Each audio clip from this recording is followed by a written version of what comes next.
Soal tahanan rumah, Pak. Anda pasti paham kenapa ini jadi sorotan. Banyak yang melihat ini sebagai bentuk perlakuan istimewa begitu dari sisi Anda sendiri.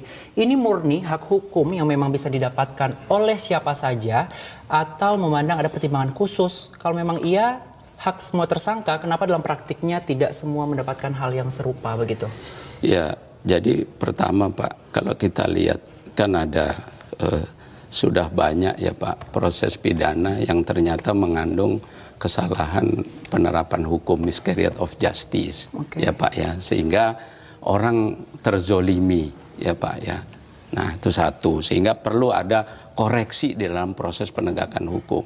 Di KPK juga ada lembaga SP3 ya Pak ya, ada lembaga gelar perkara. Mestinya terhadap high profile case seperti ini gelar perkara dong ke DPR ya untuk diuji. Bisa Pak ya Pak.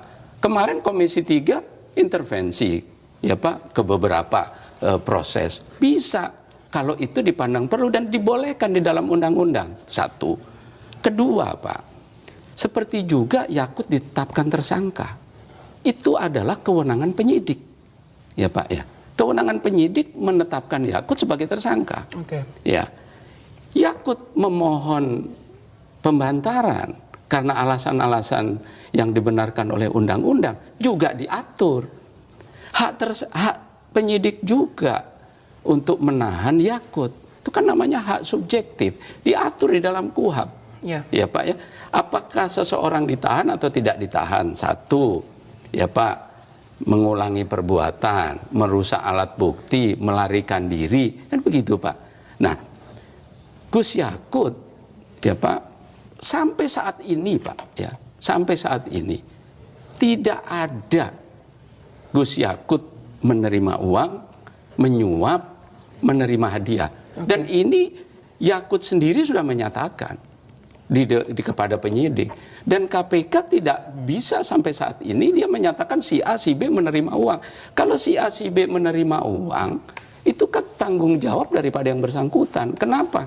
Orang-orang yang menerima uang, yang terlibat dalam menerima dan memberikan uang, itu semua orang-orang yang dalam kapasitas hukum cakap, memiliki kemampuan untuk melakukan penilaian, melakukan kemampuan untuk mengambil keputusan sendiri. Dan tanggung jawab perbuatan pidana itu tanggung jawab person.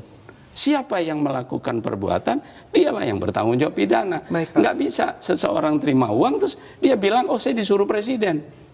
Nggak bisa Pak, sekedar itu ya Pak ya. Nah oleh karena itu apa yang diputuskan oleh penyidik, apakah penyidik menetapkan tersangka, apakah penyidik menahan, apakah penyidik memberikan pembantaran, tentunya ada ketentuan-ketentuan yang secara undang-undang ya Pak menjadi pertimbangan dan hak subjektif daripada penyidik untuk menahan ya Pak, dan hak penyidik juga untuk menilai. Tapi dalam penilaian kami sebagai advokat daripada Gus Yakut, pantas Gus Yakut untuk diberikan tahanan rumah.